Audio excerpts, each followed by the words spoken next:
Hello friends, good evening. Welcome to share trader Kannada. ಇವತ್ತು Sensex 650 points gain ಆಗಿ 60,395 close ಆಗಿದೆ.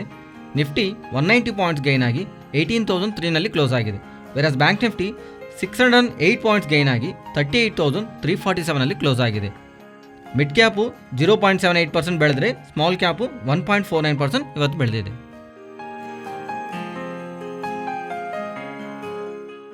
ಇವತ್ತು ಮಾರ್ನಿಂಗು ಮಾರ್ಕೆಟ್ ಓಪನ್ ಆಗೋಕ್ಕೆ ಮುಂಚೆನೇ ನಿಫ್ಟಿ ರಿಲೇಟೆಡ್ ಆಗಿ ನಾವು ಗಮನಿಸಿರೋ ಇಂಪಾರ್ಟೆಂಟ್ ಲೆವೆಲ್ ಇಲ್ಲಿಂದ ಟಾಪ್ ಸೈಡ್ಗೂ ಹೋಗ್ತಿದ್ರೆ ಫಸ್ಟ್ ಲೆವೆಲ್ 17,950. ಇಫ್ ಅದೇನಾದರೂ ಬ್ರೇಕ್ ಆದರೆ 18,040 ಅಂತ. ಇವತ್ತು ಮಾರ್ಕೆಟ್ ನಿಯರ್ ರೆಸಿಸ್ಟೆಂಟ್ ಲೈಕ್ 17,950 ಹತ್ರ ಓಪನ್ ಆಗಿ ಅಲ್ಲಿಂದ 70 to 80 ಪಾಯಿಂಟ್ಸ್ ನಿಯರ್ಲಿ ಕರೆಕ್ಷನ್ ಕಾಣಿಸಿದೆ ಫಸ್ಟ್ 15 ಮಿನಿಟ್ಸ್ನಲ್ಲಿ. ದೆನ್ ಅಲ್ಲಿಂದ ರ್ಯಾಲಿ ಅಗೈನ್ ಕರೆಕ್ಷನ್. ಈ ಸಲ ಬಂದಿರೋ ರ್ಯಾಲಿಯಿಂದ ಆ ಲೆವೆಲ್ ಸಪೋರ್ಟ್ ಆಗಿ ಫಾರ್ಮ್ ಆಗಿ ಟಾಪ್ ಸೈಡು ಮಾರ್ಕೆಟ್ ಮೂವ್ ಆಗೋಕ್ಕೆ ಪ್ರಯತ್ನ ಮಾಡಿದ್ದೆ. ಇವತ್ತು ಆಫ್ಟರ್ 12 o'clock ಲೈಕ್ ಸೆಕೆಂಡ್ ಹಾಫಿಂದನೂ ಮಾರ್ಕೆಟ್ ಇದು ಒಂದು ಸಪೋರ್ಟ್ ಆಗಿ ಆ್ಯಕ್ಟ್ ಮಾಡಿರೋ ಕಾರಣವಾಗಿ ಕಮಿಂಗ್ ಟ್ರೇಡಿಂಗ್ ಸೆಷನಲ್ಲಿ ನಾವು ಈ ಲೆವೆಲ್ನ ಬ್ರೇಕ್ ಆಗದಿರೋವರೆಗೂ ನಾವು ಮಾರ್ಕೆಟ್ನ ಟಾಪ್ ಸೈಡ್ಗೆ ಎಕ್ಸ್ಪೆಕ್ಟ್ ಮಾಡಬಹುದು. ನಿಯರ್ ಆಗಿ 17,950 ಸಪೋರ್ಟ್ ಆಗಿ ಇಟ್ಕೊಂಡು ಇಮಿಡಿಯೇಟ್ ಆಗಿ 18,040. ಇಫ್ ಅದೇನಾದರೂ ಬ್ರೇಕ್ ಮಾಡಿದ್ರೆ 18,120. ಟಿಲ್ 18,200 ಮಲ್ಟಿಪಲ್ ರೆಸಿಸ್ಟೆನ್ಸ್ ಇರುತ್ತೆ. 18,400 ಪ್ರೀವಿಯಸ್ ಆಗಿ ಮಾರ್ಕೆಟ್ ನೋಡಿರೋ ಆಲ್ ಟೈಮ್ ಹೈನು 18,600 ಮಾರ್ಕ್ನು ನೋಡೋದಕ್ಕೆ ಪಾಸಿಬಿಲಿಟಿ ಇರುತ್ತೆ. ಸೊ ಟಿಲ್ 18,200 ಸ್ವಲ್ಪ ಚಿಕ್ಕ ರೆಸಿಸ್ಟೆನ್ಸ್ ಸ್ವಲ್ಪ ಕಾಶಿಯಸ್ ಆಗಿ ಗಮನಿಸೋಕೆ ಪ್ರಯತ್ನ ಮಾಡಿ. ಆ್ಯಂಡ್ ಕಮಿಂಗ್ ಟು ಬ್ಯಾಂಕ್ ನಿಫ್ಟಿನು ನೀವು ಗಮನಿಸಿದ್ರೆ ಮಾರ್ಕೆಟ್ ರ್ಯಾಲಿ ಆಗ್ತಿರೋ ಪಾಯಿಂಟ್ ಆಫ್ ಟೈಮಲ್ಲಿ ಲಾಸ್ಟ್ ಇಯರಲ್ಲಿ ಯಾವ ಸೆಕ್ಟರ್ಸಲ್ಲಿ ಸ್ವಲ್ಪ ಕಮ್ಮಿಯಾಗಿ ಪರ್ಫಾರ್ಮ್ ಮಾಡಿದಲ್ವಾ 2022 ಸ್ಟಾರ್ಟಿಂಗ್ನಲ್ಲಿ ಆ ಸೆಕ್ಟರ್ಸಿಂದ ನಮಗೆ ಗುಡ್ ಪರ್ಫಾರ್ಮೆನ್ಸ್ ಕಾಣಿಸ್ತಾ ಇದೆ. ಇದು ರಿಲೇಟೆಡ್ ಆಗಿ ಎಕ್ಸಾಂಪಲ್ ಆಗಿ ತಗೊಂಡ್ರೆ ಆಟೋ ಸೆಕ್ಟರ್ಸು ಆದರೂ ನಿಫ್ಟಿ ಬ್ಯಾಂಕ್ ಆದರೂ 2021 ಅಷ್ಟೊಂದು ದೊಡ್ಡದಾಗಿ ಪರ್ಫಾರ್ಮ್ ಏನೂ ಮಾಡಿಲ್ಲ. ಈ 2022 ಸ್ಟಾರ್ಟಿಂಗಿಂದ ಇಲ್ಲಿವರೆಗೂ ನೋಡಿದ್ರೆ 7.7% ಹತ್ತಿರ ರ್ಯಾಲಿ ಆಗಿದೆ. ಕಮಿಂಗ್ ಟು ಆಟೋ 5% ರ್ಯಾಲಿ ಆಗಿದೆ. ಸ್ಪೆಷಲಿ ಬ್ಯಾಂಕ್ ನಿಫ್ಟಿಲಿ ಲಾಸ್ಟ್ ವೀಕಲ್ಲಿ ಬಂದಿರೋ ಮೂವ್ ಅಂತೂ ಸ್ಪೆಷಲಿ ನೀವು ವೀಕ್ಲಿ ಕ್ಯಾಂಡಲ್ ಏನಾದರೂ ನಿಮ್ಗೆ ನೋಡಿದ್ರೆ ಅದು ಅರ್ಥ ಆಗೋಗುತ್ತೆ. ಲಾಸ್ಟ್ ವೀಕಲ್ಲಿ ಬಂದಿರೋ ಮೂವ್ ಕ್ಯಾಂಡಲ್ ಒಂದು ಸೈಜ್ ನೀವೇನಾದರೂ ಗಮನಿಸಿದ್ರೆ ಈ ಥರ ಕ್ಯಾಂಡಲ್ ನಮಗೆ ಪ್ರೀವಿಯಸ್ ಆಗಿ ಎಲ್ಲಿ ಫಾರ್ಮ್ ಆಗಿದೆ ಅಂತ ನೋಡಿದ್ರೆ ಮೇ 2021 ಆ ಪಾಯಿಂಟಲ್ಲಿ ಬಿಟ್ಟರೆ ಇಲ್ಲಿವರೆಗೂ ಅಷ್ಟೊಂದು ಸ್ಟ್ರೆಂತ್ ನಮ್ಗೆ ಯಾವಾಗಲೂ ಬ್ಯಾಂಕ್ ನಿಫ್ಟಿನಲ್ಲಿ ಕಾಣಿಸಲಿಲ್ಲ. ಪ್ರೆಸೆಂಟ್ ಬ್ಯಾಂಕ್ ನಿಫ್ಟಿ ಅಪ್ ಟ್ರೆಂಡಲ್ಲೇ ಇದೆ. ಇವತ್ತು ನಮಗೆ ನಿಫ್ಟಿಲಿ ಕಾಣಿಸಿರೋ ಟ್ರೆಂಡು ಓಪನಿಂಗು ರೆಸಿಸ್ಟೆಂಟ್ ಹತ್ರ ಓಪನ್ ಆಗಿ ಅಲ್ಲಿಂದ ಸ್ವಲ್ಪವರೆಗೂ ರಿಜೆಕ್ಟ್ ಆಗಿ ಅಗೈನ್ ಆ ಲೆವೆಲ್ ಅಬೌಂಡ್ ಬಿಲೋ ಸ್ವಲ್ಪವರೆಗೂ ಕನ್ಸಾಲ್ಟೇಷನ್ ಆಗ್ತಾ ಟಾಪ್ ಸೈಡ್ಗೆ ಬ್ಯಾಂಕ್ ನಿಫ್ಟಿ ಮೂವ್ ಆಗ್ತಿದೆ. ಇಮಿಡಿಯೇಟ್ ಆಗಿ 38,140 ಲೆವೆಲ್ ಇಫ್ ಅದೇನಾದರೂ ಬ್ರೇಕ್ ಆಗದಿರೋವರೆಗೂ ನಾವು ಬ್ಯಾಂಕ್ ನಿಫ್ಟಿನಲ್ಲಿ ನಾವು ಪಾಸಿಟಿವ್ಸ್ ಅಂತ ಎಕ್ಸ್ಪೆಕ್ಟ್ ಮಾಡ್ಬೋದು. ಸೊ ಶಾರ್ಟ್ ಟರ್ಮ್ ವ್ಯೂ ನಾವು ತುಂಬ ಡೇಸಿಂದಾನು ಮಾರ್ಕೆಟ್ ರಿಲೇಟೆಡ್ ಆಗಿ ಪಾಸಿಟಿವ್ ಆಗಿ ನೋಡ್ತಾ ಇದ್ದೀವಿ. 17,450 ಮಾರ್ಕ್ ಸಸ್ಟೈನ್ ಆಗೋವರೆಗೂ ನಾವು ಮಾರ್ಕೆಟ್ನ ಪಾಸಿಟಿವ್ ಆಗಿ ನೋಡಬಹುದು. ಆ್ಯಂಡ್ ಕಂಟಿನ್ಯೂಸ್ಲಿ ಆಗಿ ಮಾರ್ಕೆಟ್ ರ್ಯಾಲಿ ಆಗ್ತಿರೋದ್ರಿಂದ 18,000 ಅಬೋವ್ ಮಾರ್ಕ್ ಹತ್ತಿರ ಮಾರ್ಕೆಟ್ ಬಂದಿದೆ. ಮಾರ್ಕೆಟ್ ನಾನು ಫರ್ದರ್ ಆಗಿ 18,000 ಮಾರ್ಕ್ ಅಬೋವ್ ಸಸ್ಟೈನ್ ಆದ್ರೇ ಈ ಲೆವೆಲ್ ಚೇಂಜ್ ಮಾಡ್ತೀನಿ. ಆ್ಯಂಡ್ ಈ ವೀಕಲ್ಲಿ ನಮಗೆ ಎರ್ನಿಂಗ್ ಸೀಸನ್ ಸ್ಟಾರ್ಟ್ ಆಗಿದೆ ಅಂತ ಅನ್ಕೋಬೇಕು. ಟ್ಯೂಸ್ಡೇ ನಮಗೆ ಡೆಲ್ಟಾ ಕ್ರಾಪಿಂದ, Wednesday Infosys, TCS and Wipro, next Mindtree, HCL technology Saturday ನಮಗೆ ಇಂಪಾರ್ಟೆಂಟು. HDFC ಬ್ಯಾಂಕ್ ರಿಸಲ್ಟ್ಸ್ನು ಅಪ್ಡೇಟ್ ಆಗ್ತಿದೆ.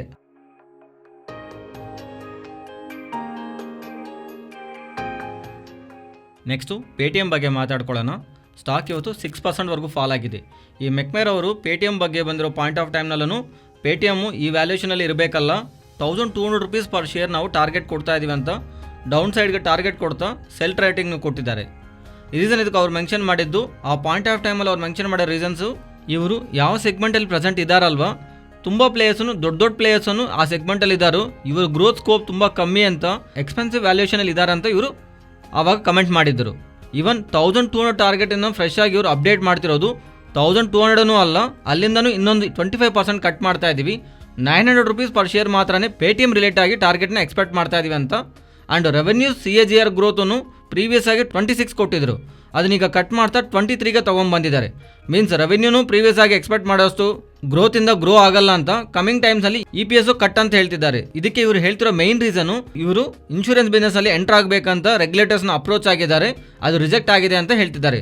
ಇದು ಇವರ ಬ್ಯಾಂಕಿಂಗ್ ಬಿಸ್ನೆಸ್ನೂ ಇಂಪ್ಯಾಕ್ಟ್ ಮಾಡೋದಕ್ಕೆ ಪಾಸಿಬಿಲಿಟಿ ಇರುತ್ತೆ ಅಂತ ಮೆನ್ಷನ್ ಮಾಡ್ತಾ RBI ಅವರು ಡಿಜಿಟಲ್ ಪೇಮೆಂಟ್ಸ್ ರಿಲೇಟೆಡ್ ಆಗಿ ಸ್ವಲ್ಪ ರೆಗ್ಯುಲೇಷನ್ ತೊಗೊಂಡ್ಬರ್ತಾ ಇದ್ದಾರೆ, ಅದು ಪೇಟಿಎಮ್ ರಿಲೇಟೆಡ್ ಆಗಿ ಇಂಪ್ಯಾಕ್ಟ್ ಮಾಡೋದಕ್ಕೆ ಪಾಸಿಬಿಲಿಟಿ ಇರುತ್ತೆ ಅಂತ ಮೆನ್ಷನ್ ಮಾಡ್ತಾ ರೀಸೆಂಟಾಗಿ ಸೀನಿಯರ್ ಎಕ್ಸಿಕ್ಯೂಟಿವ್ ಸ್ವಲ್ಪ ಜನ ರೆಸಿಗ್ನೇಷನು ಮಾಡಿದ್ದಾರೆ. ಸೊ ಇವರ ಬಿಸ್ನೆಸ್ ಸೈಡಿಂದ ನೋಡಿದ್ರೆ ಇವರು ರೆವೆನ್ಯೂಸನ್ನು ಸಂಪಾದನೆ ಮಾಡ್ಕೊಳ್ಳೋದು, ಮಾರ್ಜಿನ್ಸ್ ಆ್ಯಂಡ್ ಪ್ರಾಫಿಟಬಿಲಿಟಿ ರಿಲೇಟೆಡ್ ಆಗಿ ನೆಗೆಟಿವ್ ಕನ್ಸರ್ನ್ಸ್ ಹೇಳ್ತಾ, ಅದರ್ ಸೈಡ್ ಇವರು ರಿಲೇಟೆಡ್ ಆಗಿ ಎಕ್ಸ್ಪೆನ್ಸಸ್ಸು ಜಾಸ್ತಿ ಆಗೋದಕ್ಕೆ ಪಾಸಿಬಿಲಿಟಿ ಇರುತ್ತೆ. ಎಂಪ್ಲಾಯೀಸ್ ರಿಲೇಟೆಡ್ ಆಗಿ ಇವರಿಗೆ ಕ್ಲೌಡ್ ಆ್ಯಂಡ್ ಸಾಫ್ಟ್ವೇರ್ ರಿಲೇಟೆಡ್ ಆಗಿ ಮಾಡ್ತಿರೋ ಖರ್ಚು ಜಾಸ್ತಿ ಆಗುತ್ತೆ ಅಂತ, ಇನ್ನು ಅದು ಜಾಸ್ತಿ ಬೆಳೆಯೋದಕ್ಕೆ ಪಾಸಿಬಿಲಿಟಿ ಇರುತ್ತಂತ, ಆ್ಯಂಡ್ ಇವ್ರ ಸಂಪಾದನೆ ಕಮ್ಮಿ ಆಗುತ್ತೆ ಅಂತ, ಎಕ್ಸ್ಪೆನ್ಸಸ್ಸು ಮಾತ್ರ ಬೆಳೆಯುತ್ತೆ. ಸೊ ಇದೆಲ್ಲನೂ ಕನ್ಸಲ್ಟೇಷನ್ ತೊಗೊಂಡು ಪ್ರೆಸೆಂಟ್ ಇಲ್ಲಿರೋ ಪ್ರೈಸ್ ಸರಿಯಿಲ್ಲ ಅಂತ ಇಲ್ಲಿಂದ ನಿಯರ್ ಟು 25% ಕಟ್ ಮಾಡ್ತಾ ಇದೀವಿ ಅಂತ ಮೆಕ್ಮೈರ್ ಅವರು ಪೇಟಿಎಂ ರಿಲೇಟೆಡ್ ಆಗಿ ಕೊಟ್ಟಿರೋ ಅಪ್ಡೇಟಿಂದ ಇವತ್ತು ಸ್ಟಾಕ್ 6% ವರೆಗೂ ನೆಗೆಟಿವ್ ಆಗಿ ಕ್ಲೋಸ್ ಆಗಿದೆ. ಸಿಮಿಲರ್ ಲೈನಲ್ಲಿ ಗೋಲ್ಡ್ಮ್ಯಾನ್ ಸ್ಯಾಕ್ಸ್ ಅವರು SBI ಕಾರ್ಡ್ಸ್ ರಿಲೇಟೆಡ್ ಆಗಿ ಹೇಳ್ತಿದ್ದಾರೆ. ಪ್ರೆಸೆಂಟ್ ಇರೋ ಪ್ರೈಸ್ ಎಕ್ಸ್ಪೆನ್ಸಿವ್ ಆಗಿದೆ, ಇಲ್ಲಿಂದ ಸೆಲ್ ರೇಟಿಂಗ್ ಕೊಡ್ತಾ 650 ರೂಪೀಸ್ಗೆ ಟಾರ್ಗೆಟ್ ಅಂತ ಇವರು ಮೆನ್ಷನ್ ಮಾಡ್ತಿದ್ದಾರೆ. ನೆಕ್ಸ್ಟ್ TCS ಬಗ್ಗೆ ಮಾತಾಡ್ಕೊಳ್ಳೋಣ. TCS ಅವರು January 12 ಬೈಬ್ಯಾಕ್ ರಿಲೇಟೆಡ್ ಆಗಿ ಅಪ್ಡೇಟ್ ಅಂತ ರಿಸಲ್ಟ್ ಅನೌನ್ಸ್ನು ಪಬ್ಲಿಷ್ ಮಾಡ್ತಾರೆ. TCS ಬೈಬ್ಯಾಕ್ನು ಯಾರಾದರೂ ಗಮನಿಸ್ತಾ ಬಂತಿದ್ರೆ ಇದು TCS ಇಂದ ಬರ್ತಿರೋ 4th ಬೈಬ್ಯಾಕ್. ಲಾಸ್ಟ್ 3 ಬೈಬ್ಯಾಕ್ಸ್ ನೀವು ಗಮನಿಸಿದ್ರೆ ಮೋಸ್ಟ್ ಆಫ್ ದ ಬೈಬ್ಯಾಕ್ಸ್ ಎಲ್ಲಾನು 16,000 crores ಬೆಲೆ ಬಾಳೋ ಶೇರ್ಸ್ ಇವರು ಬೈಬ್ಯಾಕ್ ಮಾಡ್ತಾ ಇರ್ತಾರೆ. ಈ ಬೈಬ್ಯಾಕ್ ಮಾಡೋವಾಗ ಇವರು ಕ್ಲೋಸ್ ಆಗಿರೋ ಪ್ರೈಸ್ ಇರುತ್ತಲ್ಲ, ಆ ಬೈಬ್ಯಾಕ್ ಅನೌನ್ಸ್ ಮಾಡೋಕೆ ಮುಂಚಿದ ದಿವಸ ಕ್ಲೋಸ್ ಆಗಿರೋ ಪ್ರೈಸ್ ಇರುತ್ತಲ್ಲ, ಅದಕ್ಕೆ 17 to 19% ಇನ್ನು ಸ್ವಲ್ಪ ಜಾಸ್ತಿನೂ ಇಟ್ಟು ಬೈಬ್ಯಾಕ್ ಮಾಡ್ತಾ ಇದೀವಿ ಅಂತ ಅನೌನ್ಸ್ ಮಾಡ್ತಾರೆ. ಸೊ ಈ ಡೇಟಾ ನಾವು ಏನಾದ್ರು ಕನ್ಸಲ್ಟೇಷನ್ ತೊಗೊಂಡು ನೋಡಿದ್ರೆ 17 to 19,000 ಪ್ರೆಸೆಂಟ್ ಇರೋ ಪ್ರೈಸಿಂದ ನಾವು ಕ್ಯಾಲ್ಕುಲೇಟ್ ಮಾಡಿದ್ರೆ 4,500 to 4,600 ಇನ್ ಬಿಟ್ವೀನ್ ಈ ಪ್ರೈಸ್ ಬ್ಯಾಂಡ್ನಲ್ಲಿ TCS ಒಂದು ಬೈಬ್ಯಾಕ್ ಇರೋದಕ್ಕೆ ಪಾಸಿಬಿಲಿಟಿ ಇರುತ್ತೆ. 16,000 crores ಬೈಬ್ಯಾಕ್ ಅಂತ ಇದ್ದಾರೆ. ಅದರಿಂದ 0.9 ಇಂದ 1% ವರೆಗೂ ಶೇರ್ಸ್ ಇವರು ಬೈಬ್ಯಾಕ್ ಮಾಡೋದಕ್ಕೆ ಪಾಸಿಬಿಲಿಟಿ ಇರುತ್ತೆ ಅಂತ ಪ್ರೀವಿಯಸ್ ಆಗಿರೋ ಬೈಬ್ಯಾಕ್ ಡೇಟಾ ನಮಗೆ ಇಂಡಿಕೇಟ್ ಮಾಡ್ತಿದೆ. ಸೊ ಇದು ಕಂಪ್ಲೀಟ್ ಆಗಿ ಪ್ರೀವಿಯಸ್ ಆಗಿರೋ ಡೇಟಾ ಅಂತ ತಗೊಂಡು ಹೇಳ್ತಾ ಇದ್ದೀನಿ. ಖಂಡಿತವಾಗ್ಲೂ ಇದೇ ಥರ ನಡಿಬೇಕಂತ ಗ್ಯಾರಂಟಿ ಏನೂ ಇಲ್ಲ. ನೆಕ್ಸ್ಟ್ GMR ಇನ್ಫ್ರಾ ಬಗ್ಗೆ ಮಾತಾಡ್ಕೊಳ್ಳೋಣ. GMR ಇನ್ಫ್ರಾ ರಿಲೇಟೆಡ್ ಆಗಿ ಬಿಸ್ನೆಸ್ನ ಡಿಮರ್ಜರ್ ಮಾಡಿದ್ದಾರಲ್ವಾ, ಲೈಕ್ ಏರ್ಪೋರ್ಟ್ ಬಿಸ್ನೆಸ್, ನಾನ್ ಏರ್ಪೋರ್ಟ್ ಬಿಸ್ನೆಸ್ ಅನ್ನು ಡಿಮರ್ಜರ್ಸ್ ಮಾಡಿ GMR ಇನ್ಫ್ರಾ ಮಾತ್ರ ಏರ್ಪೋರ್ಟ್ ಬಿಸ್ನೆಸ್ ಅಲ್ಲಿ ಇರುತ್ತೆ. ನಾನ್ ಏರ್ಪೋರ್ಟ್ ಬಿಸ್ನೆಸ್ ಅಲ್ಲ, ಹೊಸ ನೇಮಲ್ಲಿ ಸ್ಟಾಕ್ ಮಾರ್ಕೆಟ್ ಲಿಸ್ಟ್ ಆಗುತ್ತೆ. ಯಾರಾದರೂ GMR ಇನ್ಫ್ರಾನಲ್ಲಿ ಶೇರ್ನ ಹೋಲ್ಡ್ ಮಾಡ್ತಿದ್ದಾರೆ, ಎವ್ರಿ 10 ಶೇರ್ಸ್ಗಾನು ಒಂದು ಮಾರ್ಕೆಟಲ್ಲಿ ಲಿಸ್ಟ್ ಆಗ್ತಿರೋ ಕಂಪನಿಯಲ್ಲಿ ಒಂದು ಶೇರ್ ಅವ್ರಿಗೆ ಅಲಾಟ್ ಆಗುತ್ತೆ. ಇದರ ರಿಲೇಟೆಡ್ ಆಗಿ ನಾಳೆ ಎಕ್ಸ್ ಡೇಟ್ ಅಂತ ಸ್ಟಾಕ್ನಲ್ಲಿ ನಾಳೆ ಪ್ರೈಸ್ ಅಡ್ಜಸ್ಟ್ ಆಗುತ್ತೆ. ಸೊ ನಾಳೆಯಿಂದ ಕೇವಲ GMR ಇನ್ಫ್ರಾ ರಿಲೇಟೆಡ್ ಆಗಿ ನಮಗೆ ಏರ್ಪೋರ್ಟ್ ಬಿಸ್ನೆಸ್ ಇರುತ್ತೆ. ಇದು ಒಂದು ಕ್ವಾಲಿಟಿ ಬಿಸ್ನೆಸ್, ಕಂಟಿನ್ಯೂ ಆಗಲಿ ಕ್ಯಾಶ್ ಜನರೇಟ್ ಮಾಡೋ ಬಿಸ್ನೆಸ್ ಆಗಿದ್ರಿಂದ ಮಾರ್ಕೆಟ್ ಆಲ್ರೆಡಿ ಈ ಸ್ಟಾಕ್ ಪ್ರೈಸ್ನಲ್ಲಿ ರಿಫ್ಲೆಕ್ಟ್ ಮಾಡೋದಕ್ಕೆ ಪ್ರಯತ್ನ ಮಾಡಿದ್ದೆ. 1 ಇಯರ್ನಲ್ಲಿ ಸ್ಟಾಕ್ 18% ವರೆಗೂ ರ್ಯಾಲಿ ಆಗಿದೆ. ಪ್ರೀವಿಯಸ್ ಆಗಿ ನಮಗೆ ಲೋಧಾ ಅವರು ನಂಬರ್ಸ್ನ ಪೋಸ್ಟ್ ಮಾಡಿದ್ದಾರೆ. ಅದಾದಮೇಲೆ ಒಬ್ರಾಯ್ ರಿಯಾಲಿಟಿ ಅವರು, ಶೋಭಾ ಡೆವಲಪರ್ ಆದರು, ಇವನ್ ಸನ್ಟೆಕ್ ರಿಯಾಲಿಟಿ ಅವರು ನೆಕ್ಸ್ಟ್ ಇವರು ಡೇಟಾನ ರಿಯಲ್ ಡೇಟಾ ಅನ್ನೋದು ಪಬ್ಲಿಷ್ ಮಾಡಿದ್ದಾರೆ. ಆ ಡೇಟಾ ನಾವು ಗಮನಿಸಿದ್ರೆ ಇಯರ್ ಆನ್ ಇಯರ್ ಕಂಪ್ಯಾರಿಸನ್ ಅಲ್ಲಿ, ಇವನ್ ಕ್ವಾರ್ಟರ್ ಆನ್ ಕ್ವಾರ್ಟರ್ ಕಂಪ್ಯಾರಿಸನ್ ಅಲ್ಲೂ most of the real estate players ಎಲ್ಲಾನು ಬೆಟರ್ ಆಗಿ ಪರ್ಫಾರ್ಮ್ ಮಾಡ್ತಾ ಕಾಣಿಸ್ತಿದ್ದಾರೆ. ಅಂಡ್ ಜೆಫ್ರೀಸ್ ಅವರು ಮೆನ್ಷನ್ ಮಾಡ್ತಿರೋದು ಲೈಕ್ ಲಾಸ್ಟ್ 8 ಇಯರ್ಸ್ ಇಂದನು ಡೌನ್ ಟ್ರೆಂಡ್ ಅಲ್ಲಿ ರಿಯಲ್ ಎಸ್ಟೇಟ್ ಇದೆ. 2020 ನಲ್ಲಿ ಬಾಟಮ್ ಔಟ್ ನ ಫಾರ್ಮ್ ಮಾಡಿ ರಿಯಲ್ ಎಸ್ಟೇಟ್ ಸೆಕ್ಟರ್ ನಲ್ಲಿ ಒಳ್ಳೆ ರಿಕವರಿ ಕಾಣಿಸ್ತಾ ಇದೆ ಅಂತ ಇವರು ಮೆನ್ಷನ್ ಮಾಡ್ತಾ ರಿಯಲ್ ಎಸ್ಟೇಟ್ ಅಪ್ಸೈಕಲ್ ಅಲ್ಲಿ ಪ್ರೆಸೆಂಟ್ ನಮಗೆ ಕಾಣಿಸ್ತಾ ಇದೆ ಅಂತ ಇವರು ಮೆನ್ಷನ್ ಮಾಡ್ತಿದ್ದಾರೆ. ಸೊ ಅದರಿಂದ ರಿಯಲ್ ಎಸ್ಟೇಟ್ ಕಂಪನೀಸ್ ಅಲ್ಲಿ ಬೆಟರ್ ಆಗಿ ನಂಬರ್ಸ್ ಪೋಸ್ಟ್ ಮಾಡ್ತಾ ಇರೋದು ಅಂಡ್ ಜೆಫ್ರೀಸ್ ಅವರು ಕಮೆಂಟ್ ಮಾಡ್ತಿರೋದ್ರಿಂದ ರಿಯಲ್ ಎಸ್ಟೇಟ್ ಸ್ಪೇಸ್ ನಲ್ಲಿ ನಮಗೆ ಇವತ್ತು ಸ್ಟ್ರಾಂಗ್ ಪಾಸಿಟಿವ್ ಕಾಣಿಸಿದೆ.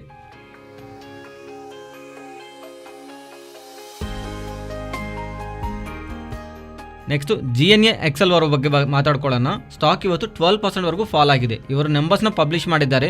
ಇವರ ಡೇಟಾನ ಗಮನಿಸಿದ್ರೆ ಕ್ವಾರ್ಟರ್ ಆನ್ ಕ್ವಾರ್ಟರ್ ಕಂಪ್ಯಾರಿಸನ್ ಅಲ್ಲೂ ರೆವೆನ್ಯೂ 12% ವರೆಗೂ ಫಾಲ್ ಆಗಿದೆ. ಆಪರೇಟಿಂಗ್ ಪ್ರಾಫಿಟ್ ಅಲ್ಲೂ 21% ಫಾಲ್ ಆಗಿದೆ. ಇದರಿಂದ ಇವರ ಫೈನಲ್ ನೆಟ್ ಪ್ರಾಫಿಟ್ ನಂಬರ್ಸ್ನ ಗಮನಿಸಿದ್ರೆ ಕ್ವಾರ್ಟರ್ ಆನ್ ಕ್ವಾರ್ಟರ್ನಲ್ಲೂ ಅಂಡ್ ಇಯರ್ ಆನ್ ಇಯರ್ನಲ್ಲೂ ಒಂದು ಬಿಗ್ ಡಿಪ್ ಅಂತೂ ನಮಗೆ ಕಾಣಿಸ್ತಾ ಇದೆ. ರೆವೆನ್ಯೂಸ್ ಅಲ್ಲಾದ್ರೂ, ಆಪರೇಟಿಂಗ್ ಸೈಡ್ ಆದ್ರೂ, ಇವನ್ ಮಾರ್ಜಿನ್ಸ್ ಅಲ್ಲೂ ಕಾಂಟ್ರಾಕ್ಷನು ಫಾಲ್ನಲ್ಲಿ ನಮಗೆ ಕಾಣಿಸಿರೋದ್ರಿಂದ ಇವರು ನಂಬರ್ಸ್ ಪೋಸ್ಟ್ ಮಾಡಿದ ಮೇಲೆ ಸಡನ್ ಆಗಿ GNA ಎಕ್ಸೆಲ್ ಸ್ಟಾಕ್ನಲ್ಲಿ ನಮಗೆ 15% ಫಾಲ್ ಕಾಣಿಸಿದೆ. ನೆಕ್ಸ್ಟ್ ಹಿಕಾಲ್ ಬಗ್ಗೆ ಮಾತಾಡ್ಕೊಳ್ಳೋಣ. ಮಾರ್ಕೆಟ್ ಓಪನ್ ಆಗೋಕೆ ಮುಂಚೆ ಹಿಕಾಲ್ ರಿಲೇಟೆಡ್ ಆಗಿ ಅವರು ಸ್ವಲ್ಪ ಕೆಮಿಕಲ್ ನಾಬ್ಸ್ನು ಓಪನ್ ಏರಿಯಾನಲ್ಲಿ ಡಿಸ್ಪೋಸ್ ಮಾಡಿರೋ ಕಾರಣವಾಗಿ ಅದು ಸ್ವಲ್ಪ ಜನಕ್ಕೆ ಇಂಪ್ಯಾಕ್ಟ್ ಆಗಿದೆ ಅಂತ ಅದರಲ್ಲಿ ಹಿಕಾಲ್ ಅವರು ಇನ್ವಾಲ್ವ್ ಆಗಿರೋ ಥರ ಮೀಡಿಯಾನಲ್ಲಿ ಸ್ವಲ್ಪ ರಿಪೋರ್ಟ್ಸ್ ಬಂದಿದೆ. ಅದನ್ನು ಅಡ್ರೆಸ್ ಮಾಡ್ತಾ ಹಿಕಾಲ್ ಅವರು ಅಫಿಷಿಯಲ್ ಆಗಿ ಎಕ್ಸ್ಚೇಂಜಸ್ಗೆ ಒಂದು ಅಪ್ಡೇಟ್ ಮಾಡಿದ್ದಾರೆ. ಇವರಿಂದ ಯಾವ ವೆಹಿಕಲ್ ಆದ್ರೆ ಆಚೆ ಹೋಗಿದ್ಯೋ ಅದು ಯಾವ ಕೆಮಿಕಲ್ನ ಕ್ಯಾರಿ ಮಾಡಿದ್ವು ಅಂತ ವೆಹಿಕಲ್ ಅಂತ ಪ್ರೆಸೆಂಟ್ ಅಲ್ಲಿ ತೋರಿಸಿರೋ ವೆಹಿಕಲ್ ಅದು ಎರಡು ಒಂದೇ ಅಲ್ಲ ಅಂತ, ಇವರಿಂದ ಹೋಗಿರೋ ವೆಹಿಕಲ್ ನಲ್ಲಿ ಕೆಮಿಕಲ್ ಸೋಡಿಯಂ ಹೈಡ್ರೋ ಸಲ್ಫೈಡ್ ಇದೆ ಅಂತ ಸಿಮೆಂಟ್ ಸೆಕ್ಟರ್ ಅಲ್ಲಿ ರಿಲೇಟೆಡ್ ಆಗಿ ಅದನ್ನ ಸೇಲ್ ಮಾಡ್ತಾರಂತ, ಇದರಿಂದ ಯಾರಿಗೆ ತೊಂದರೆ ಆಗಲ್ಲ ಅಂತ ಹಿಕಾಲ್ ಅವರು ಅಪ್ಡೇಟ್ ಮಾಡ್ತಿದ್ದಾರೆ. ಹಿಕಾಲ್ ಅವರು ಕಂಪ್ಲೀಟ್ ಆಗಿ ರೂಲ್ಸ್ ಅಂಡ್ ರೆಗ್ಯುಲೇಷನ್ ಫಾಲೋ ಆಗ್ತಾ ಇದೀವಿ ಅಂತ ಅಫಿಷಿಯಲ್ ಸ್ಟೇಟ್ಮೆಂಟ್ ನ ಎಕ್ಸ್ಚೇಂಜ್ಗೆ ಮಾಡಿದ್ದಾರೆ. ಹಿಕಾಲ್ ಅವ್ರ ಸೈಡ್ ಇಂದನೂ ಕ್ಲಾರಿಫಿಕೇಶನ್ ಬಂದ್ರೂ ಈ ತರ ಬಂದಿರೋ ರಿಮಾರ್ಕ್ಸ್ ಇಂದ ಬಿಕಾಸ್ ಸ್ಟಾಕ್ ಇವತ್ತು 3% ನೆಗೆಟಿವ್ ಆಗಿ ಕ್ಲೋಸ್ ಆಗಿದೆ. Next HP cotton textile mills ಬಗ್ಗೆ ಮಾತಾಡ್ಕೊಳ್ಳೋಣ. ಇವರು ಬೋರ್ಡ್ ಸಮಾವೇಶ ಮಾಡಿ ಫಂಡ್ಸ್ ರೈಸ್ ಮಾಡ್ತಿದ್ದಾರೆ ಅಂತ ಹೇಳಿದ್ರಿಂದ ಕ್ಲೋಸಿಂಗ್ ಪಾಯಿಂಟ್ ಆಫ್ ಟೈಮ್ ನಲ್ಲಿ ಸ್ಟಾಕ್ ಅಪ್ಪರ್ ಸರ್ಕ್ಯೂಟ್ ಅಲ್ಲಿ ಕ್ಲೋಸ್ ಆಗಿದೆ. ನೆಕ್ಸ್ಟ್ ಸೂರ್ಯೋದಯ ಸ್ಮಾಲ್ ಫೈನಾನ್ಸ್ ಬ್ಯಾಂಕ್ ಅವರು Q3 ಅಪ್ಡೇಟ್ಸ್ ನ ಅಪ್ಡೇಟ್ ಮಾಡಿದ್ದಾರೆ. ಡೇಟಾನ ಗಮನಿಸಿದ್ರೆ ಡಿಪಾಸಿಟ್ ನಲ್ಲೂ ಟೋಟಲ್ ಡಿಪಾಸಿಟ್ 1% ಬೆಳೆದಿದೆ. ಇವರು ಕೊಡ್ತಿರೋ ಅಡ್ವಾನ್ಸಸ್ ಅನ್ನು 11% ಕ್ವಾರ್ಟರ್ ಆನ್ ಕ್ವಾರ್ಟರ್ ಬೇಸ್ ನಲ್ಲಿ ಬೆಳೆದಿದೆ ಅಂತ. ರೆಸ್ಟ್ ಆಫ್ ದ ಡೇಟಾನು ಕ್ವಾರ್ಟರ್ ಆನ್ ಕ್ವಾರ್ಟರ್ ಅಲ್ಲಿ ಕಂಪ್ಯಾರಿಸನ್ ಅಲ್ಲೂ ಪಾಸಿಟಿವ್ ಆಗಿರೋದ್ರಿಂದ ಡೇಟಾ ಪೋಸ್ಟ್ ಮಾಡಿದ ಮೇಲೆ ಸ್ಟಾಕ್ ಪ್ರೈಸ್ ಅಲ್ಲಿ ನಮಗೆ ಪಾಸಿಟಿವ್ ಮೂವ್ ಕಾಣಿಸಿದೆ. ನೆಕ್ಸ್ಟ್ ರೈಲ್ಟೆಲ್ ಬಗ್ಗೆ ಮಾತಾಡೋಣ. ರೈಲ್ಟೆಲ್ ಅವರು ₹1.75 ಪರ್ ಶೇರ್ ಡಿವಿಡೆಂಡ್ ನ ಪ್ರಕಟಿಸಿದ್ದಾರೆ ಅಂಡ್ ಡಿವಿಡೆಂಡ್ ರಿಲೇಟೆಡ್ ಆಗಿ ರಿಕಾರ್ಡ್ ಡೇಟ್ January 21 ಅಂತ ಅಪ್ಡೇಟ್ ಮಾಡ್ತಿದ್ದಾರೆ. ನೆಕ್ಸ್ಟ್ JBM ಆಟೋ ಬಗ್ಗೆ ಮಾತಾಡ್ಕೊಳ್ಳೋಣ. ಇವರು JBM ಗ್ರೀನ್ ಎನರ್ಜಿ ಸಿಸ್ಟಮ್ ನ ಅಂಡ್ JBM EV ಇಂಡಸ್ಟ್ರಿನಲ್ಲಿ 51% ಶೇರ್ ನ ಅಕ್ವೈರ್ ಮಾಡಿದ್ದಾರೆ ಅಂತ. ಸೊ ಈ 2 ಕಂಪನೀಸ್ ಆದ್ರೆ ಇವರು ಇಂಡೈರೆಕ್ಟ್ ಸಬ್ಸಿಡಿ ತಗೊಂತಾ ಇದ್ರ ಅಂತ. ಅದರಲ್ಲಿ ಒಂದು JBM ಗ್ರೀನ್ ಎನರ್ಜಿ, ಅದು ಲಿಥಿಯಂ ಅಯಾನ್ ಬ್ಯಾಟರಿ ಪ್ಯಾಕ್ಸ್ ನ ತಯಾರಿ ಮಾಡುತ್ತೆ ಎಲೆಕ್ಟ್ರಿಕ್ ವೆಹಿಕಲ್ ಗೋಸ್ಕರ. ನೆಕ್ಸ್ಟ್ JBM ಇಂಡಸ್ಟ್ರಿಯಲ್ಲಿ ಇರೋದು electric vehicle EV vehicles related ಆಗಿ ಆಟೋ ಸಿಸ್ಟಮ್ಸ್ ಕೀ ಅಗ್ರಿಗೇಟ್ಸ್ ನ ಮಾಡ್ತಾ ಇರತ್ತಂತ. ಇದೇನು ಹೊಸ ವ್ಯಾಲ್ಯೂಯೇಷನ್ ಕ್ರಿಯೇಟ್ ಮಾಡಲ್ಲ, ಬಟ್ ಇವರು ಕನ್ಸಾಲಿಡೇಟ್ ಮಾಡ್ತಿದ್ದಾರೆ ಇವರ ಬಿಸಿನೆಸ್ ನ. ಎಲೆಕ್ಟ್ರಿಕ್ ವೆಹಿಕಲ್ಸ್ ರಿಲೇಟೆಡ್ ಆಗಿ ಬಿಸಿನೆಸ್ ನ ಕೊಡೋದಕ್ಕೆ ಇವರು ಚೇಂಜಸ್ ಮಾಡಿರೋ ತರ ಅಪ್ಡೇಟ್ ಮಾಡ್ತಿದ್ದಾರೆ. ನೆಕ್ಸ್ಟ್ ನೋಮುರಾ ಅವರು ಇಂಡಿಯನ್ IT ಸೆಕ್ಟರ್ಸ್ ರಿಲೇಟೆಡ್ ಆಗಿ ಪಾಸಿಟಿವ್ ಕಮೆಂಟ್ಸ್ ಮಾಡ್ತಾ IT ಸೆಕ್ಟರ್ ಅಲ್ಲಿ ಇರೋ large cap and mid cap space ನಲ್ಲಿ ಪರ್ಫಾರ್ಮೆನ್ಸ್ ಮಾಡೋ ಸ್ಟಾಕ್ಸ್ ನ ಅಪ್ಡೇಟ್ ಮಾಡಿದ್ದಾರೆ. ನೀವು ಗಮನಿಸಿದ್ರೆ IT ಕಂಪನಿ ರಿಲೇಟೆಡ್ ಆಗಿ ಇವರು ಯಾವ ತರ ಟಾರ್ಗೆಟ್ ನ ಎಕ್ಸ್ಪೆಕ್ಟ್ ಮಾಡ್ತಿದ್ದಾರೆ ಅನ್ನೋದು ನಾವು ಕೆಳಗಡೆ ಸ್ಕ್ರೀನ್ ಮೇಲೆ ಅಪ್ಡೇಟ್ ಮಾಡಿದೀನಿ. ಇದರಲ್ಲಿ ಲಾರ್ಜ್ ಕ್ಯಾಪ್ ಸ್ಪೇಸ್ ನಲ್ಲಿ ಇರೋ ಮೆನ್ಷನ್ ಮಾಡ್ತಿರೋದು ಫಸ್ಟ್ ಪ್ರಿಫರೆನ್ಸ್ ಇವರು ಇನ್ಫೋಸಿಸ್, ಅದಾದ್ಮೇಲೆ Wipro, tech Mahindra, HCL technologies and TCS ಅಂತ ಅಪ್ಡೇಟ್ ಮಾಡ್ತಿದ್ದಾರೆ. ಮಿಡ್ ಕ್ಯಾಪ್ ಸ್ಪೇಸ್ ನಲ್ಲಿ ಪ್ರೆಸಿಸ್ಟೆನ್ಸ್, ಎಂಫೈಸಿಸ್ ಅಂಡ್ LTA, ಮೈಂಟ್ರಿ ಅಂತ ಇವರು ಆರ್ಡರ್ ನಲ್ಲಿ ಮೆನ್ಷನ್ ಮಾಡ್ತಿದ್ದಾರೆ.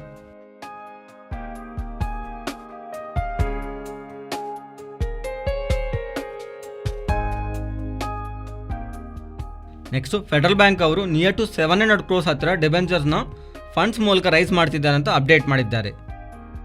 ನೆಕ್ಸ್ಟ್ SBC ಎಕ್ಸ್ಪೋರ್ಟ್ ಬಗ್ಗೆ ಮಾತಾಡ್ಕೊಳ್ಳೋಣ. ಇವರು 1:1 ಬೋನಸ್ ನ ಅಂಡ್ 1:10 ಸ್ಟಾಕ್ ಸ್ಪ್ಲಿಟ್ ನ ಅನೌನ್ಸ್ ಮಾಡಿದ್ದಾರೆ. ಈಚ್ ಶೇರ್ ಗೆ ಇನ್ನೊಂದು ಅಡಿಷನಲ್ ಫ್ರೀ ಶೇರ್ ಬರುತ್ತೆ ಅಂತ. ಇದರ ರಿಲೇಟೆಡ್ ಆಗಿ ಸ್ಟಾಕ್ ಪ್ರೈಸ್ ಅಡ್ಜಸ್ಟ್ ಆಗುತ್ತೆ ಅಂತ. ಅಂಡ್ ಒಂದೊಂದು ಶೇರ್ ಹೋಲ್ಡ್ ಮಾಡೋರಿಗೆ 10 ಶೇರ್ಸ್ ಸ್ಟಾಕ್ ಸ್ಪ್ಲಿಟ್ ನಲ್ಲಿ ಭಾಗವಾಗಿ ಶೇರ್ ಹೋಲ್ಡರ್ಸ್ ಗೆ ಬರುತ್ತೆ ಅಂತ ಹೇಳಿದ್ರಿಂದ ಬೋನಸ್ ಅದರ ಜೊತೆಗೆ ಸ್ಪ್ಲಿಟ್ ಅಂತ ಇವರು ರಿಲೇಟೆಡ್ ಆಗಿ ಮೆನ್ಷನ್ ಮಾಡಿದ್ರಿಂದ ಇವತ್ತು ಸ್ಟಾಕ್ ಅಪ್ಪರ್ ಸರ್ಕ್ಯೂಟ್ ಅಲ್ಲಿ ಕ್ಲೋಸ್ ಆಗಿದೆ. ನೆಕ್ಸ್ಟ್ ಡಿಮಾರ್ಟ್ ಅವರು Q3 ರಿಸಲ್ಟ್ಸ್ ನ ಪೋಸ್ಟ್ ಮಾಡಿದ್ದಾರೆ. ನಂಬರ್ಸ್ ಯಾವ ತರ ಇದೆ ಅಂತ ನೋಡೋಣ. ಕನ್ಸಲ್ಟೇಷನ್ ಬೇಸಲ್ಲಿ ಆದ್ರೆ Q3 ರೆವೆನ್ಯೂಸ್ 19,218 crores ಅಂತ ಡಿಕ್ಲೇರ್ ಮಾಡಿದ್ದಾರೆ. ಲಾಸ್ಟ್ ಇಯರ್ ಸೇಮ್ ಕ್ವಾರ್ಟರ್ ನಲ್ಲಿ 7,542 crores ಡಿಕ್ಲೇರ್ ಮಾಡಿದ್ರು.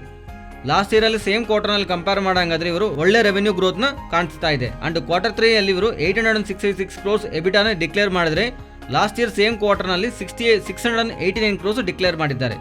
ಅಂಡ್ ಈ ಕ್ವಾರ್ಟರ್ ನಲ್ಲಿ ಇವರು ಎಬಿಟಾ ಮಾರ್ಜಿನ್ 9.4% ಇದ್ರೆ ಲಾಸ್ಟ್ ಇಯರ್ ಸೇಮ್ ಕ್ವಾರ್ಟರ್ ನಲ್ಲಿ 9.1% ಇತ್ತು. ಅಂಡ್ ಈ ಕ್ವಾರ್ಟರ್ ಅಲ್ಲಿ ಇವರು 553 crores ಪ್ರಾಫಿಟ್ ನ ಡಿಕ್ಲೇರ್ ಮಾಡಿದ್ದಾರೆ. ಲಾಸ್ಟ್ ಇಯರ್ ಸೇಮ್ ಕ್ವಾರ್ಟರ್ ನಲ್ಲಿ ಇವರು 447 crores ಇತ್ತು. ಅಂಡ್ ಪ್ಯಾಟ್ ಮಾರ್ಜಿನ್ ನೋಡಂಗಾದ್ರೆ ಲಾಸ್ಟ್ ಇಯರ್ ಸೇಮ್ ಕ್ವಾರ್ಟರ್ ನಲ್ಲಿ 5.9% ಇದ್ರೆ ಈ ಕ್ವಾರ್ಟರ್ ನಲ್ಲಿ 6% ಇದೆ. ಈಗ ಇವರು ನಂಬರ್ಸ್ ನಲ್ಲಿ ಕ್ವಾರ್ಟರ್ ನಲ್ಲಿ ಕಂಪೇರ್ ನೋಡೋಣ. ಲಾಸ್ಟ್ ಕ್ವಾರ್ಟರ್ ನಲ್ಲಿ ಕಂಪೇರ್ ಮಾಡಿದ್ರೆ ರೆವೆನ್ಯೂ ಒಳ್ಳೆ ಗ್ರೋತ್ ಡೆಲಿವರಿ ಮಾಡಿದ್ದಾರೆ ಅಂಡ್ ಪ್ರಾಫಿಟ್ ಒಳ್ಳೆ ಗ್ರೋತ್ ಕಾಣಿಸ್ತಾ ಇದೆ. ಅಂಡ್ ಈ ಕ್ವಾರ್ಟರ್ ನಲ್ಲಿ ಇವರು 17 ನ್ಯೂ ಸ್ಟೋರ್ಸ್ ನು ಆಡ್ ಮಾಡಿದ್ದಾರೆ. ಈ ಕ್ವಾರ್ಟರ್ ರಿಸಲ್ಟ್ಸ್ ಮೇಲೆ ಮ್ಯಾನೇಜ್ಮೆಂಟ್ ಏನ್ ಕಮೆಂಟ್ ಮಾಡ್ತಿದೆ ಅಂದ್ರೆ ಇವರ ಓವರ್ ಆಲ್ ಗ್ರಾಸ್ ಮಾರ್ಜಿನ್ಸ್ ನೋಡಂಗಾದ್ರೆ ಮಾರ್ಜಿನಲ್ಲಿ ಲೋಯರ್ ಆಗಿದೆ. General merchandise and apparel business ನೋಡಂಗಾದ್ರೆ ಅದರಿಂದ ಒಳ್ಳೆ ಬಿಸ್ನೆಸ್ ಯಾವ್ದಿದೆಯೋ ಅದರಲ್ಲಿ ಅದರ ರಿಲೇಟಿವ್ ಆಗಿ ಲೆಸ್ ಸೇಲ್ಸ್ ಕಾಂಟ್ರಿಬ್ಯೂಷನ್ ಆಗಿ ಬರ್ತಿದೆ ಅಂತ. ಎಸೆನ್ಷಿಯಲ್ಸ್ ಅಂಡ್ FMCG ರಿಲೇಟೆಡ್ ಆಗಿ ಬೆಟರ್ ಪರ್ಫಾರ್ಮೆನ್ಸ್ ಇದೆ ಅಂತ ಹೇಳ್ತಿದ್ದಾರೆ. ಅಂಡ್ ಲಾಸ್ಟ್ ಕ್ವಾರ್ಟರ್ ನಲ್ಲಿ ಇನ್ಫ್ಲೇಷನ್ ತುಂಬಾ ಜಾಸ್ತಿ ಬೆಳೆದಿದೆ ಅಲ್ಲ, ಈ ಥರ ಹೈ ಇನ್ಫ್ಲೇಷನ್ ಇವರು ಆಪರ್ಚುನಿಟಿನಾಗ ನೋಡ್ತಾ ಇದೀವಿ ಅಂತ. ಇದಕ್ಕೆ ಇವರು ಕೊಟ್ಟಿರೋ ರೀಸನ್ ನೋಡಂಗಾದ್ರೆ ಪ್ರಾಡಕ್ಟ್ಸ್ ಮ್ಯಾನುಫ್ಯಾಕ್ಚರ್ ಕಂಪನೀಸ್ ಇರುತ್ತಲ್ಲ ಅದರಿಂದ ಇವರು ಬಲ್ಕ್ ಆಗಿ ಪರ್ಚೇಸ್ ಮಾಡ್ತಾರಲ್ಲ, ಆದರೆ ರಿಮೈನಿಂಗ್ ಶಾಪ್ಸು ಕಂಪೇರ್ ಮಾಡಂಗಾದ್ರೆ ಇವರ ಪ್ರೈಸು ಸ್ವಲ್ಪ ಕಮ್ಮಿ ಇರುತ್ತಲ್ವ. ಸೊ ಇನ್ಫ್ಲೇಷನ್ ಕಾರಣವಾಗಿ ಏನು ನಡೆಯುತ್ತೆ, ಆಚೆ ರೇಟ್ಸ್ ಜಾಸ್ತಿ ಬೆಳೆಯುತ್ತೆ. ಅದರಿಂದ ಆಚೆ ಶಾಪ್ಸ್ ಅವರಂತೂ ತುಂಬ ಡಿಸ್ಕೌಂಟ್ನ ಆಫರ್ ಮಾಡೋಕೆ ಆಗಲ್ಲ. ಬಟ್ ಇವರು ಬಲ್ಕ್ನಲ್ಲಿ ತೊಗೊತಾರು ಆ್ಯಂಡ್ ಇವರು ಮುಂಚೆನೇ ಪರ್ಚೇಸ್ ಮಾಡಿ ಕಮ್ಮಿ ರೇಟಿಗೆ ಡಿಸ್ಕೌಂಟ್ಸ್ ಆಫರ್ ಮಾಡ್ಬೋದು. ಈ ಥರ ಪ್ರೈಸ್ ಎಲ್ಲ ಜಾಸ್ತಿ ಆದಾಗಲೂ ತುಂಬ ಜನ ಡಿಮಾರ್ಟಲ್ಲಿ ಕಮ್ಮಿಗೆ ಸಿಗತ್ತಂತ ಡಿಮಾರ್ಟಲ್ಲಿ ಪರ್ಚೇಸ್ ಮಾಡೋದಕ್ಕೆ ಪ್ರಯತ್ನ ಮಾಡ್ತಾರೆ. ಸೊ ಇದನ್ನು ಇವ್ರಿಗೆ ಆಪರ್ಚುನಿಟಿ ಆಗಿದೆ ಅಂತ ಮ್ಯಾನೇಜ್ಮೆಂಟ್ ಕಮೆಂಟ್ ಮಾಡ್ತಾ ಇದೆ. ಬಟ್ ಇವರು ಗ್ರಾಸ್ ಮಾರ್ಜಿನ್ಸಲ್ಲಿ ಮಾರ್ಜಿನಲ್ಸಲ್ಲಿ ಲೋಯರ್ ಆಗಿರೋದ್ರಿಂದ ನಂಬರ್ಸು ಕಮ್ಮಿಯಾಗಿ ಪೋಸ್ಟ್ ಮಾಡಿದ್ರಿಂದ ಇವತ್ತು ಸ್ಟಾಕ್ನಲ್ಲಿ ಪ್ರೆಷರ್ ಕಾಣಿಸಿದೆ ನಮಗೆ. Next Nifty and bank Nifty support and resistant ಮಾತಾಡ್ಕೊಂಡ್ರಿ. ನಿಫ್ಟಿ ಸಪೋರ್ಟ್ ಇಮಿಡಿಯೇಟ್ ಆಗಿ 17,940, ಅದು ಬ್ರೇಕ್ ಆದರೆ 17,850 ಆ್ಯಂಡ್ ರೆಸಿಸ್ಟೆಂಟು 18,020 to 18,040. ಈ 20 ಪಾಯಿಂಟ್ನ ಈ ಝೋನಲ್ಲಿ ಗಮನಿಸಿದ್ರೆ ಪ್ರೀವಿಯಸ್ ಆಗಿ ನಿಮ್ಗೆ ಜ್ಞಾಪಕ ಇದ್ರೆ 18,000 ಮಾರ್ಕ್ ಹತ್ರ ಬಂದು ಪ್ರತಿ ಸಲಿನೂ ಈ ಲೆವೆಲ್ನ ಗಮನಿಸಿ. ಇಫ್ ಅದೇನಾದ್ರು ಬ್ರೇಕ್ ಆದರೆ 18,130, ಇಫ್ ಅದು ಬ್ರೇಕ್ ಆಗ್ತಿದ್ರೆ 18,000 ಝೋನ್ ಹತ್ರ 18,180 to 200 ಈ 20 ಪಾಯಿಂಟ್ಸ್ ರೇಂಜ್ ಗಮನಿಸ್ತೀವಿ. 18,000 ಅಬೋವ್ ಸಸ್ಟೈನ್ ಆಗ್ತಾ ಇದ್ರೆ ಮಾತ್ರ next 18,400 to 500 mark Nifty zoom ಆಗೋದಕ್ಕೆ ಪಾಸಿಬಿಲಿಟಿ ಇರುತ್ತೆ. ಅಂಡ್ ಬ್ಯಾಂಕ್ ನಿಫ್ಟಿ ರಿಲೇಟೆಡ್ ಆಗಿ support 38,140 and resistant 38,480. Next Nifty option chain ಡೇಟಾನ ಗಮನಿಸಿದ್ರೆ ವೀಕ್ಲಿ ಅದೇ ಥರ ಮಂತ್ಲಿ ಎಕ್ಸ್ಪೈರಿ ಕಾಂಟ್ರಾಕ್ಟ್ಸ್ ಅಲ್ಲಿರೋ ಡೇಟಾನ ಗಮನಿಸಿದ್ರೆ ಇಲ್ಲಿಂದ ಟಾಪ್ ಸೈಡ್ಗೆ ಹೋಗ್ತಿದ್ರೆ ಇಂಟ್ರಾಡೇ ಅಂಡ್ ಓವರ್ ಆಲ್ ಆಗಿರೋ ಡೇಟಾನ ಕನ್ಸಲ್ಟೇಷನ್ ತೊಗೊತ ಇಮಿಡಿಯೇಟ್ ಆಗಿ 18,200 ಆ್ಯಂಡ್ ನೆಕ್ಸ್ಟ್ 18,400 ಈ ಲೆವೆಲ್ ಇಂಪಾರ್ಟೆಂಟ್ ರೆಸಿಸ್ಟೆಂಟ್ ಆಗಿ ಗಮನಿಸಬಹುದು. ಇಲ್ಲಿಂದ ಡೌನ್ ಸೈಡ್ಗೆ ಬರ್ತಿದ್ರೆ ಮಾತ್ರ 17,800 ಹತ್ರ ತುಂಬ ಸಿಗ್ನಿಫಿಕೆಂಟ್ ಆಗಿ OI ಡೇಟಾ ನಮಗೆ ಪ್ರೆಸೆಂಟ್ ಆಗ್ತಿದೆ. ಇಲ್ಲಿಂದ ಡೌನ್ ಸೈಡ್ಗೆ ಹೋಗ್ತಿರುವಾಗ 17,800 ಇಂಪಾರ್ಟೆಂಟ್ ಸಪೋರ್ಟ್ ಆ್ಯಂಡ್ ಇಲ್ಲಿಂದ ಟಾಪ್ ಸೈಡ್ಗೆ ಹೋಗ್ತಿದ್ರೆ 18,200 ಇಮಿಡಿಯೇಟ್ ರೆಸಿಸ್ಟೆಂಟ್ ಆಗಿ. ಇಫ್ ಅದೇನಾದರೂ ಬ್ರೇಕ್ ಆದರೆ 18,400ಗೆ ನಿಫ್ಟಿ ರೀಚ್ ಆಗೋದಕ್ಕೆ ಪಾಸಿಬಿಲಿಟಿ ಇರುತ್ತೆ. ಇದು ಫ್ರೆಂಡ್ಸ್ ಇವತ್ತಿನ ಅಪ್ಡೇಟ್ಸು. ನಮ್ಮ ಅಪ್ಡೇಟ್ಸ್ ಇಷ್ಟ ಆಗಿದ್ರೆ ನಮ್ಮ ಪೇಜನ್ನು ಲೈಕ್ ಮಾಡಿ ಆ್ಯಂಡ್ ಶೇರ್ ಮಾಡಿ. ಮಾರ್ಕೆಟಲ್ಲಿರೋ ಅಪ್ಡೇಟ್ಸ್ ನಾವು ಕಂಟಿನ್ಯೂ ಆಗಿ ಟೆಲಿಗ್ರಾಮ್ಸಲ್ಲಿ ಅಪ್ಡೇಟ್ ಮಾಡ್ತಾ ಇರ್ತೀನಿ. ಸೊ ನೀವೇನಾದರೂ ಟೆಲಿಗ್ರಾಮ್ನಲ್ಲಿ ಇಲ್ಲ ಅಂದರೆ ಆ್ಯಪ್ನ ಇನ್ಸ್ಟಾಲ್ ಮಾಡಿಕೊಂಡು ಶೇರ್ ಟ್ರೇಡರ್ ಕನ್ನಡ ಅಂತ ಸರ್ಚ್ ಮಾಡಿದ್ರೆ ನಮ್ಮ ಗ್ರೂಪ್ ಕಾಣಿಸುತ್ತೆ. ನೀವು ಜಾಯ್ನ್ ಆದರೆ ನಿಮಗೆ ಟೈಮ್ ಟು ಟೈಮ್ ಅಪ್ಡೇಟ್ ಸಿಗುತ್ತೆ. Thank you.